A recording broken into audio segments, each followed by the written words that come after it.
Genesis chapter 44. And he commanded the steward of his house, saying, Fill a man's sacks with food as much as they can carry, and put each man's money in the mouth of his sack.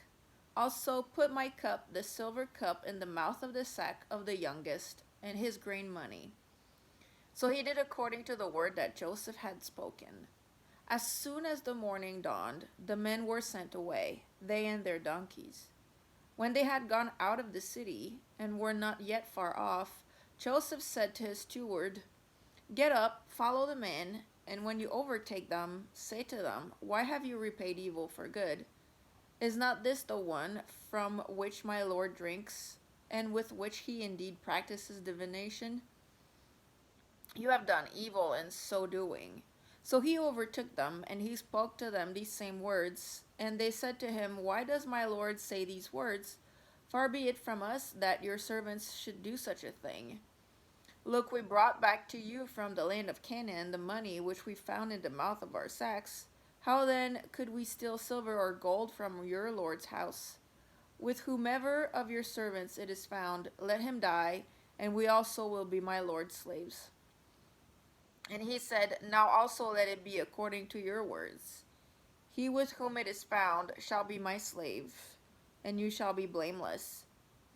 Then each man speedily let down his sack to the ground, and each opened his sack.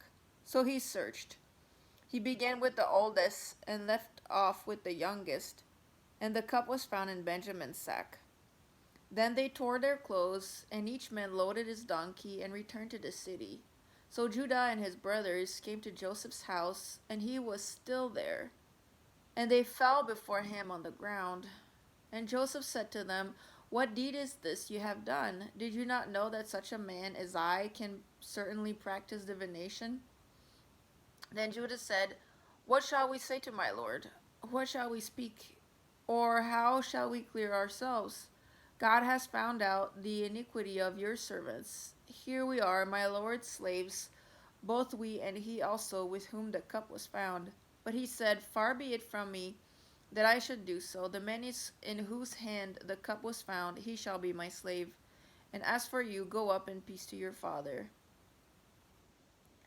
Then Judah came near to him and said, O my lord, please let your servant speak a word in my lord's hearing, and do not let your anger burn against your servant, for you are even like Pharaoh. My lord asked his servant, saying, Have you a father or a brother? And he said to my lord, We have a father, an old man, and a child of his old age, who is young. His brother is dead, and he alone is left of his mother's children, and his father loves him. Then you said to your servants, Bring him down to me, that I may set my eyes on him. And we said to my lord, The lad cannot leave his father, for if he should leave his father would die. But you said to your servants, Unless your youngest brother comes down with you, you shall see my face no more.